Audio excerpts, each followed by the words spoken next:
sistemas. Durante la revisión por sistemas nosotros vamos a preguntarle al paciente específicamente de cada parte de cabeza a pies, pues y neurológico también, qué distinto a la enfermedad actual presenta. Si digamos el paciente tiene un dedo torcido, pero vino consultando porque no veía bien, porque tenía un problema en la agudeza visual, nosotros anotamos lo del dedo torcido en la parte de osteomuscular. Recuerden que es importante revisar de cabeza a pies y anotar todo lo que el paciente niegue o refiera. Ya dependiendo del profesor de rotación con el que estén ustedes o de sus hábitos o de sus gustos, ustedes verán si escriben en cada sistema si refiere o no refiere, o si escriben el sistema y luego ponen como niega y ya. Es importante tener en cuenta que la revisión por sistemas puede ser una ayuda para continuar lo que vimos en la enfermedad actual, pues para complementar lo que vimos en la enfermedad actual, porque puede que descubramos cosas que el paciente no sabía que tenía. Entonces es un buen lugar para ponernos específicos y preguntar cosas importantes. Antecedentes personales. Como había mencionado antes, los antecedentes personales están divididos en prenatales, perinatales y postnatales. Vamos a ver en qué consiste cada uno de ellos. En los antecedentes prenatales nosotros vamos a preguntarle a la madre cuál es el número de la gestación. Esta es la gestación número 3, por ejemplo. Vamos a preguntarle también a qué edad fue la gestación, pues si recientemente si fue estos 9 meses, pues nosotros pues suponemos que la gestación fue durante este año, pero nosotros le preguntamos de todos modos. Preguntamos también la gestación, ¿cuánto duró? Normalmente pues uno se demora entre 37 y 42 semanas en nacer. No es lo mismo nacer en la 37 que en la 42, pero el rango normal de nacimiento es de 37 a 42 semanas. Es importante anotarlo en semanas y preguntarle a la madre cuándo fue que nació el bebé. Vamos a preguntarle también a la paciente si fue a todos los controles prenatales que tuvo que haber ido, si durante esos controles le dieron algún tipo de noticia importante a la madre, qué se hizo frente a esa noticia, también la cantidad de ecografías que le hicieron a la madre.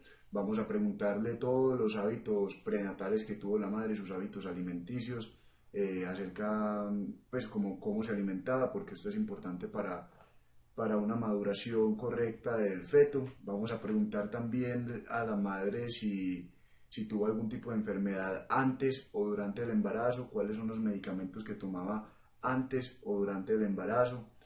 Veamos qué le vamos a preguntar a la paciente durante los perinatales.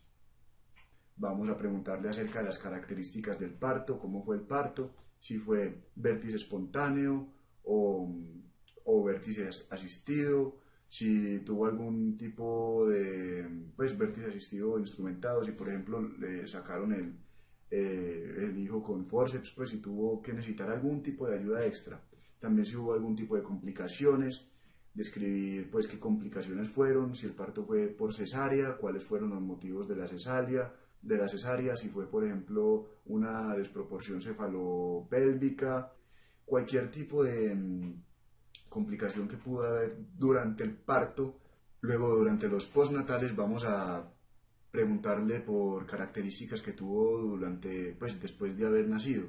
En los postnatales nosotros le preguntamos a la paciente si su hijo tuvo ictericia al nacer, cianosis, vómitos, regurgitaciones, convulsiones, cómo le salió la TSH cuando se la mandaron a tomar, si tuvo que haber sido, si lo pusieron pues en una incubadora, por qué motivo, cuánto tiempo, etcétera. Pues como para el desarrollo del niño, nosotros le preguntamos a la madre lo que ocurrió luego del nacimiento del niño. Neurodesarrollo. Durante el neurodesarrollo nosotros vamos a preguntarle al paciente pues o al acompañante del paciente cuándo comenzó el sostén cefálico del paciente, si fue durante el tiempo normal, cuándo sucedió el sostén torácico del paciente, cuándo comenzó a gatear el paciente, cuándo hubo bipedestación, cuándo comenzó luego a caminar el paciente, cuándo dijo sus primeras palabras, cuáles fueron sus primeras palabras, cómo fue el control motor del paciente, pues cómo fue desarrollando su capacidad motora, si se mueve pues constantemente el paciente, si no es demasiado flácido, si por ejemplo controla esfínteres o no controla esfínteres. Vamos a hablar también sobre cuándo comenzó la dentición del paciente, a salir la primera dentición, la que se muda. Y básicamente son esos, como características que nos ayuden a nosotros a orientar, a verificar cómo está el neurodesarrollo del paciente. La alimentación del paciente es importante. Nosotros vamos a hacer un video, pues yo tengo acá un video para explicar mejor la alimentación del paciente. Vamos a hablar en ese con más profundidad acerca de la alimentación, pero básicamente es cuando pues comenzó a ser asistida la alimentación, pues cuando dejó de ser solamente por leche materna, etcétera. En este video nosotros vamos a explicar mejor todo lo que debemos cubrir durante la alimentación. Vacunación. Es importante saber cómo está el carnet de vacunación del paciente, el carnet PAI y el carnet no PAI, el del programa amplificado de inmunización y el de no programa amplificado de inmunización. Hay ciertas vacunas que se le deben poner a los niños dependiendo de la edad que tienen, si son recién nacidos, 2 meses, 4 meses, 6 meses, un año, después de un año de haber nacido, y 5 años, pues cuando el paciente tenga 5 años, y también pues algunas vacunas adicionales que se le pueden dar al paciente. También hay vacunas que se dan cada 10 años. Nosotros en este video, pues en el que está acá abajo, vamos a hablar mejor sobre todo lo que debemos hablar acerca de la vacunación del paciente. Sigue ahora entonces la historia escolar. En la historia escolar nosotros preguntamos cuál fue la edad en la que el niño ingresó a la guardería.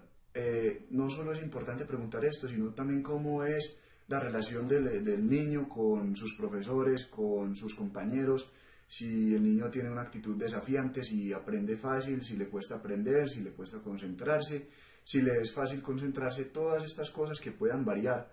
Nosotros se las preguntamos a la mamá, pues acerca de su desarrollo durante su experiencia escolar. Es importante porque nos guía a nosotros hacia lo que estemos pensando del paciente.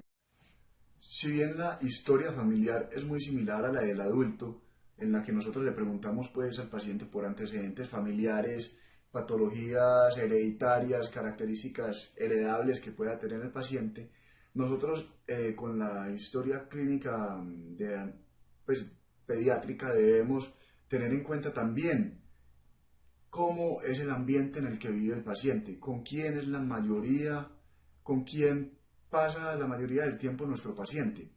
Esto lo incluimos durante nuestra historia familiar, porque puede que el paciente pase más tiempo con su tía y su tía se dedique a otras cosas distintas a las que se dedican sus papás, entonces esto puede afectar la manera en la que el niño adquiere su personalidad, se desarrolla, etc. Entonces es importante saber cómo es la relación de la familia con el niño o de sus personas más cercanas.